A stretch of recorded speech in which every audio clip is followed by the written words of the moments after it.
While you're here at Stouts, make sure you check out Stoutburg Village, home to dozens of shops and even its own toy robot museum. Check it out. Thousands and thousands of robots await you in Joe Needlehahn's museum. I had to meet the guy behind this unique place. So Joe, what first got you interested in toy robots? Well, I'm a retired New York City cop, and I used to work with the police department's tactical robots for the last 10 of my 20 years with the department. And 23 years ago, my late wife and I were up here in this area antiquing, and we happened to be in a toy store looking for something for my cousin's birthday, and she spotted a little plastic robot in the toy shop and said, "Oh, isn't this cute? You work with robots. Here's a toy robot. I'll buy it for you. Isn't this cute?" And then a few months later, she bought me a second one for my birthday, and a few months later, she bought me a third one for Christmas.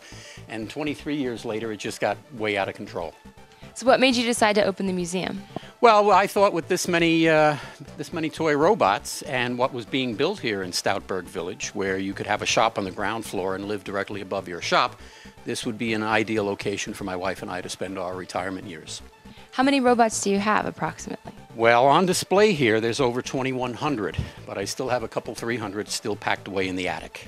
That's a lot of robots. A lot of robots, yes, lots of robots. Of all those robots, which one's your favorite? Probably Robert the robot. What's special about Robert? Well, he was the first American-made talking toy, and a very sophisticated toy for his time back in 1954 when he was introduced. And there's a bit of a lineage to him, so he's one of the robots you can talk about it at length because he's an interesting toy. Which one's the most unique? Most unique, maybe Mr. Machine by Ideal Toys.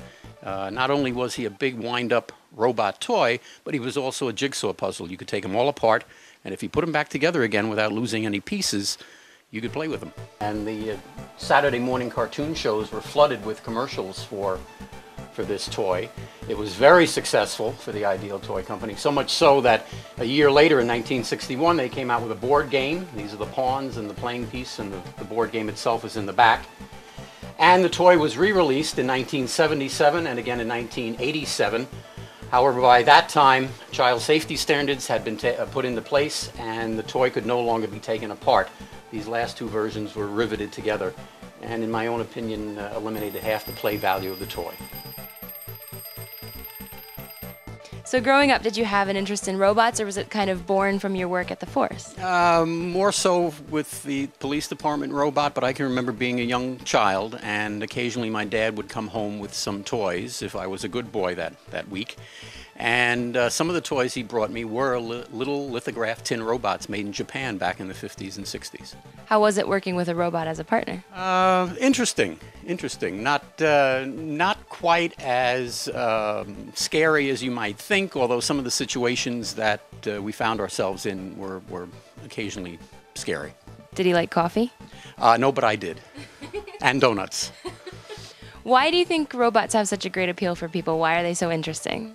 Well, I think everyone would like to have either a playmate all the time, a servant to wait on them hand and foot all the time, and robots serve both of those purposes. It's a future that we're all looking forward to, I think. Like a dog, you don't have to feed. That's right, except you do have to keep the batteries charged. So it seems like a lot of the newest and most interesting robot technology comes out of Japan. Do you have any thoughts on why that might be?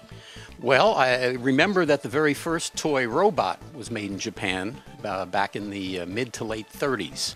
And I think that tradition of mechanical beings just carries on right till today. So what do you see in the future for robots? 20 years from now, will everyone have their own robot? Well, scientists have been telling us that we're all going to have a home domestic robot to be our butler and friend and caretaker, probably for the last 50, 60 years, and we're still not there. And I tend to think probably in the next 10 or 20 years, we still won't be there. But down the road, maybe 50, 75 years from now, you could be replaced by a robot doing this interview. I think I could be replaced by a lot of things.